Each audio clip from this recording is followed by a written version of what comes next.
Okay, for problem number 12 on the practice test, we had started it on the last video and got cut off, so I'm just going to make a video just for number 12, but I will explain it again in case you didn't watch the last video. So the first thing we see is there's a negative exponent.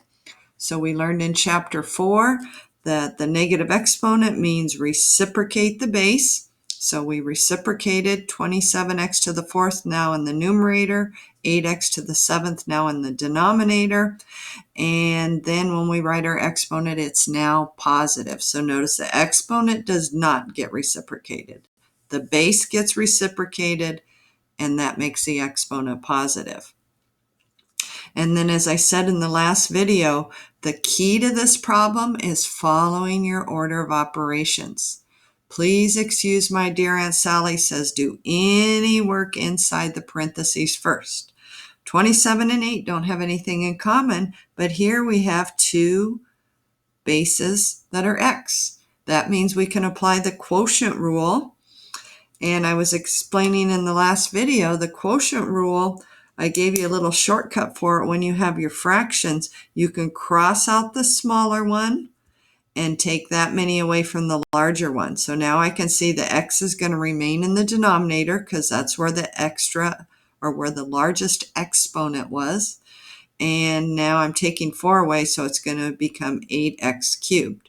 And remember, I am subtracting because this is the quotient rule. You could have done 4 minus 7 and got x to the negative 3 and then brought it down to make it positive. This just cuts out a step. Same rule, just cuts out a step. So cross out the smallest exponent with its base and take that many away from the larger exponent. So here's our new problem. 27 is the only thing left in the numerator, 8x cubed in the denominator. So then there's another revelation you have to have. From the second section in chapter 6, we learned that that means, whoa, that's an and sign, cube root. So the minute you see to the 1/3 power, that's what your head should be saying without that little and sign. So just a cube root. So when I see that, I go, oh, they want me to take the cube root of all that stuff. So let's go ahead and put it under a cube root.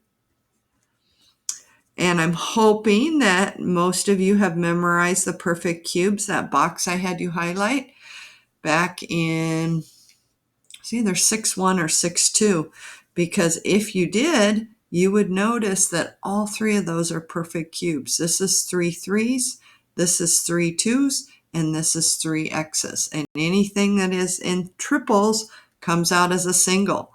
So cube root of 27 comes out as just 3. Cube root of 8 comes out as just 2. 3 divided by 3 comes out as x to the first. And there's no radical left. So that, and remember, as I said in the last video, it was on the most missed problems for the last time I gave this test. So definitely make sure you study that again. But basically, it's just knowing your algebra, knowing how to make an exponent positive, reciprocate the base, knowing how to apply the quotient rule, and then knowing that that means cube root of what's left. And then, of course, being able to take the cube root.